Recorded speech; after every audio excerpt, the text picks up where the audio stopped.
This is our first class of nutrition. So actually what nutrition means or what does this term stands for? So first of all, let us talk about the food. What is food? Basically, it is a type of substance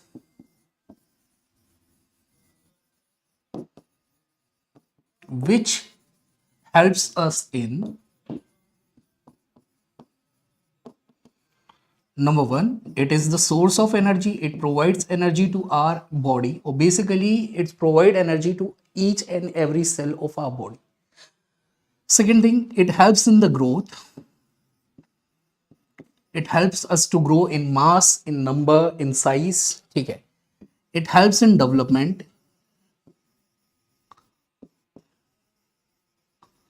That means it attains the functional maturity of an organ, or it maintains our vitality. That means it helps to sustain our life. Okay. Now, this food basically provides us different types of nutrients. And if we talk about nutrients, we are talking about the components of food, that is carbs, which we call normally as sugars, proteins, fats, vitamins, minerals, roughes, also known as dietary fibers, water, and nucleic acid. So these are basically the components of our food.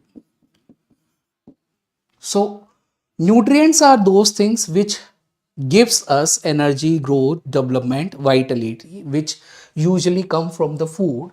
And the process of intake of these food is basically known as nutrition. So what is nutrition? How can we define nutrition? It is basically the process of intake of food. Now, from our childhood, we are basically classifying this nutrition into two different modes. So there are basically two different mode of nutrition. What are those?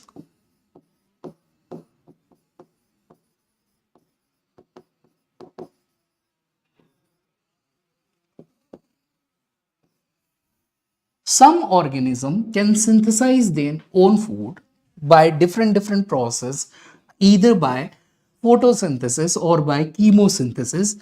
These type of organism are said to be as autotrophs, and the mode of nutrition performed by these organisms is known as autotrophic nutrition, while the other organism depends totally on other type of organism or plants for their survival or for their nutrition.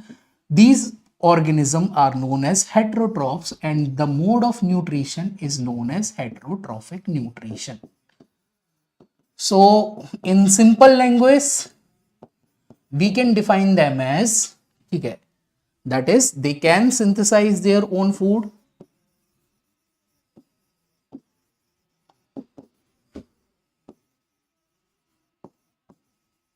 while these depends on other organism like plants or animals for their food.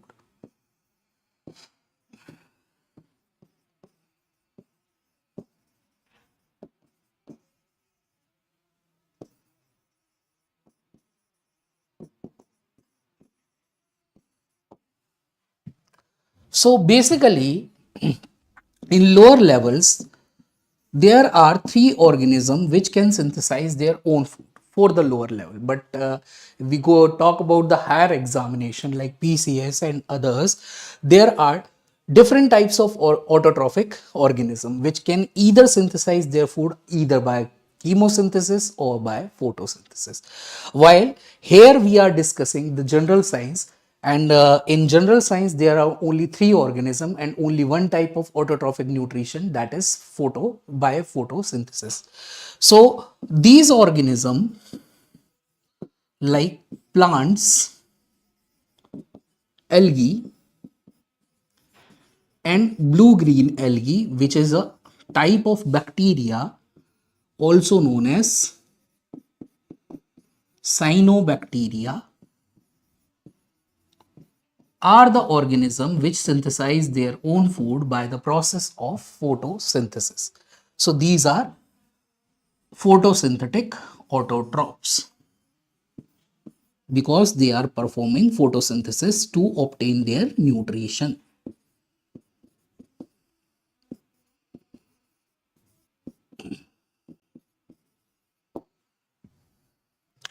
Fine.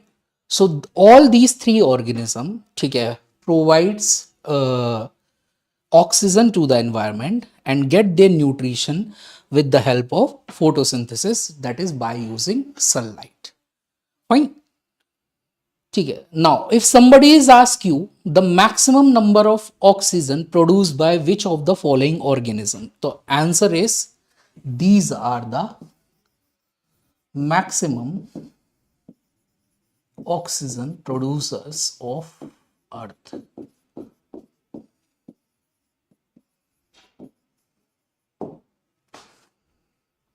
Fine. Now, let's talk about heterotrophic nutrition.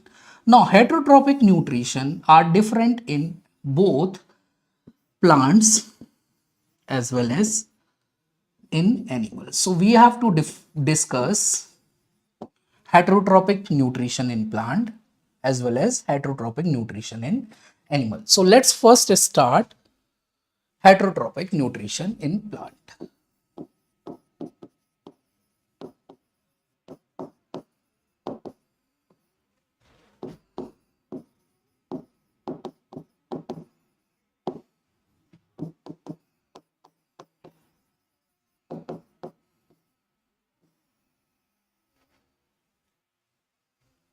Or we can say there's heterotrophism in plant.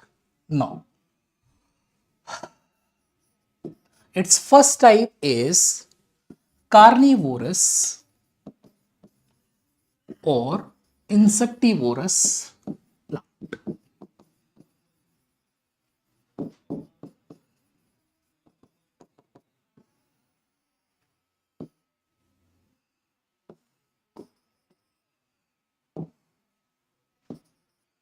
Now, such type of plant, such type of plant can perform photosynthesis. They obtain their food with the help of photosynthesis. But the problem is with these plants are that they grow in such kind of area where there is a deficiency of nitrogen in the soil. So just to complete their nitrogen requirement, they eat small insects or small birds or small animals. So these plant can perform photosynthesis to get their nutrition.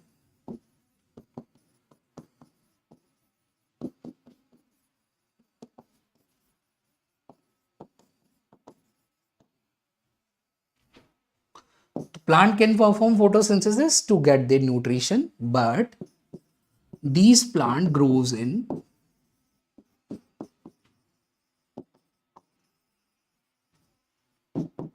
nitrogen deficient soil.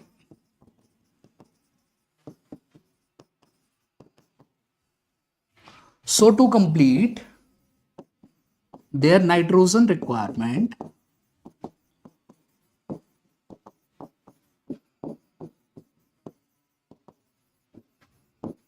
they eat small animals like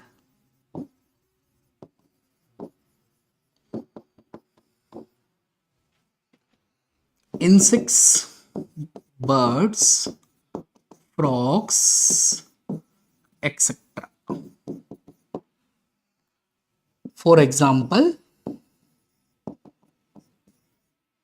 that is pitcher plant, also known as Nepenthes, which is found in Khasogari hills of Meghalaya.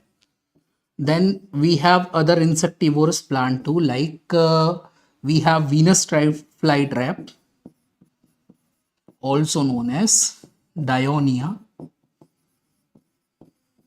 We have mm, sundew, also known as Drosera. We have bladderwort, also known as Utricularia. Now, the above three insectivorous plant are basically terrestrial insectivorous plant. That means they are found over the land, while this bladderwort or Utricularia is an aquatic insectivorous plant. That means it is found inside water. Is that clear? So this is the first type of heterotrophic nutrition in plant, that is carnivorous or insectivorous plant. Second thing is saprophytic plant. Now, likewise, your insectivorous plant, they can synthesize on their own food, but these plant cannot synthesize or do not synthesize their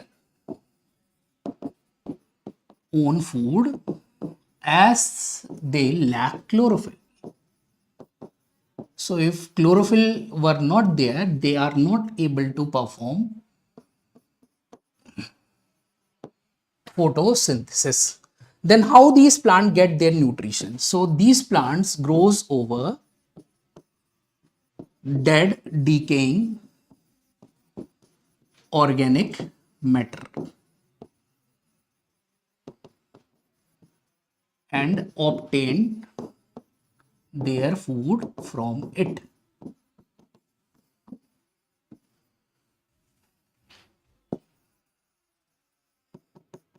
The example of these plants are Indian pipe and coral root. These are the name of the plants.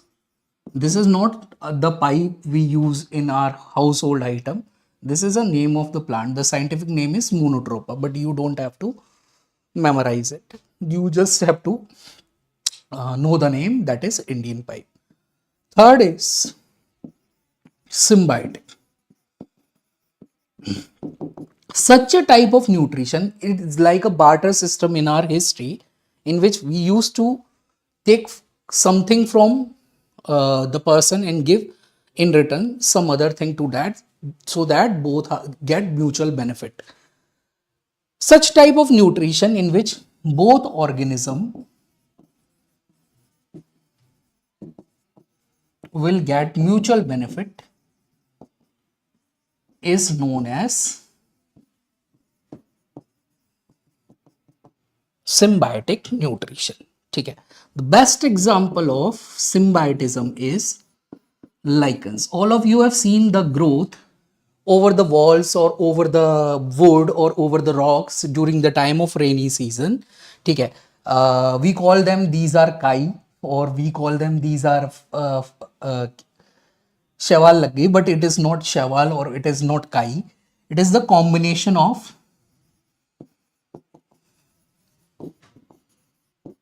fungus and algae.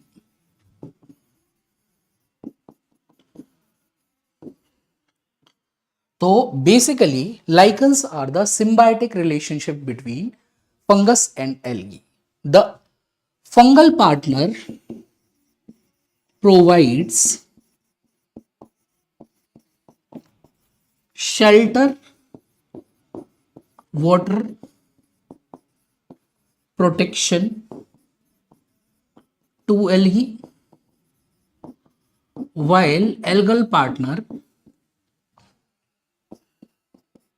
provides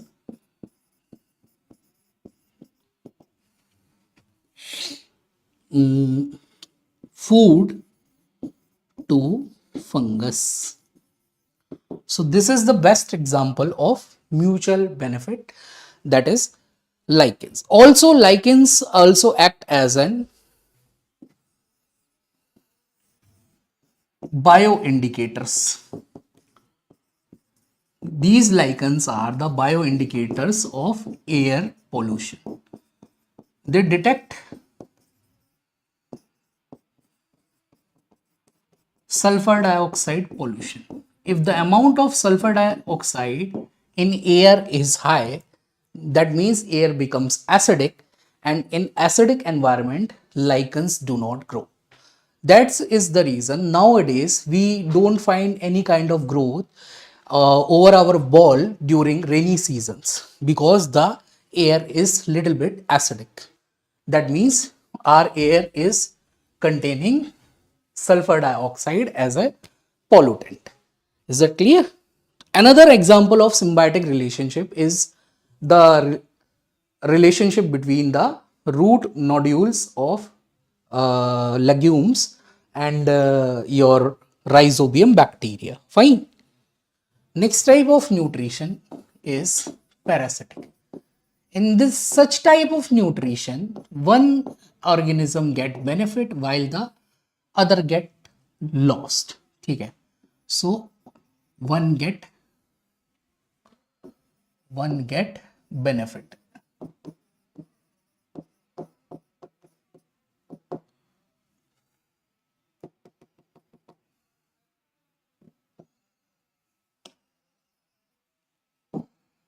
One get benefit, and the organism which is getting the benefit, we call them as parasite. Okay, and other gets loss, and the organism which is getting loss, we call them as host. So the example of parasitic nutrition is cuscuta or dodder, or we can call them as amarbale, which is a total stem parasite. It obtains its nutrition from the stem of the other plant. That's why we call them as stem parasite. And another example is Rafflesia, which is the world's largest flower. These are total root parasite. These plant obtain their nutrition from the roots of other plant. That's why we call them as root parasite. So this is the heterotropism in plants. Now let's discuss the heterotropism in animals.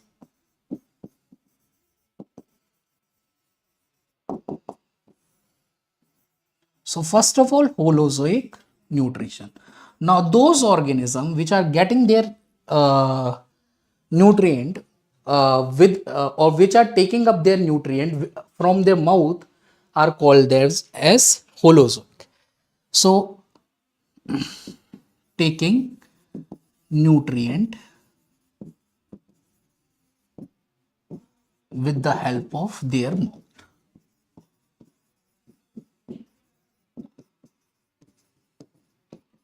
These holozoic are further divided into herbivore, carnivores. You all them know what herbivores are, what carnivores are, what omnivores are, what scavengers are. Those who feed on dead meat are called as scavengers, like vulture, like crows, like ants, like jackal, like hyenas, like eagles. These are scavengers. And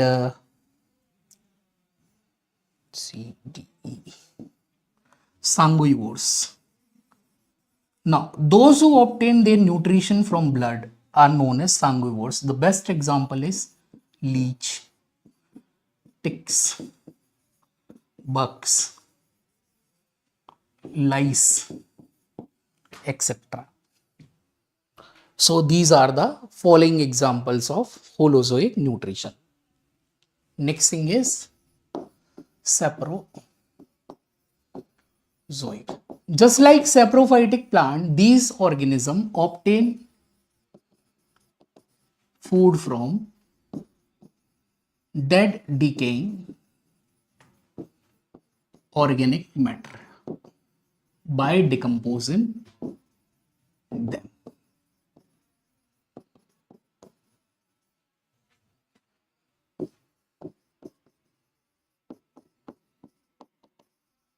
For example,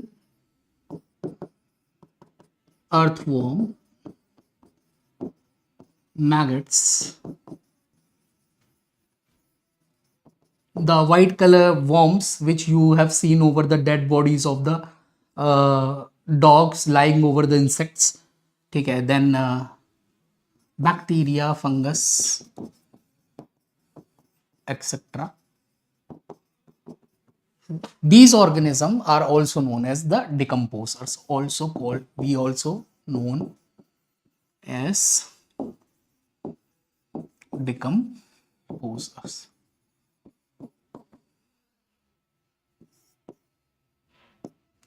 Then we have symbiotic nutrition again. Both will get benefit. For a kind of example, egret and buffalo. The egret used to sit over the back of the buffalo. From there, they eat different kind of insects which get attached while buffalo are lying in ponds or mud. So they eat those insects. They'll get their food and buffalo get rid from their these kind of parasite. Then clownfish and sea anemone.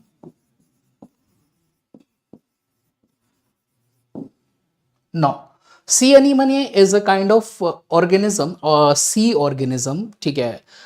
You have seen over them the discovery. These look like a tentacles coming out of the water in the form of stars.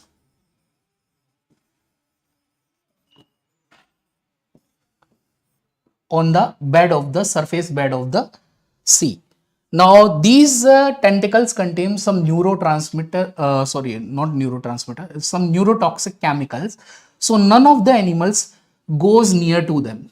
But only clownfish are the fishes which can reside inside these sea anemone. And if by chance some animals passes through these organisms, they attach their tentacles, immediately kill that organism, and the debris of that organism will eaten up by the clownfish, and the remaining debris will eaten up by the sea anemone. So both will get mutual benefit. And the last is parasitic. So again, one get benefit, another get lost. Sorry, another get losses. So the one which are getting benefit are known as parasite, while the other getting loss is known as host. So example of these is ascaris, which cause ascariasis, wuchereria, which cause elephantiasis, elephantiasis, then plasmodium, which cause malaria, and hookworm, which cause anemia. So these are the different parasites which can enter in our body through different modes. This cause ascariasis, wuchereria cause elephantiasis, this will cause malaria, and this will cause anemia. So this is the end of our first topic, that is nutrition. Hope you have liked the lecture. If you have any doubt regarding any of the terminology or any points, you can ask me frankly. So let's wind up the class then. Till then, have a nice day. Bye. Let's meet in the another class. Till then, have a nice day. Bye bye. Take care. Thank you. Good day.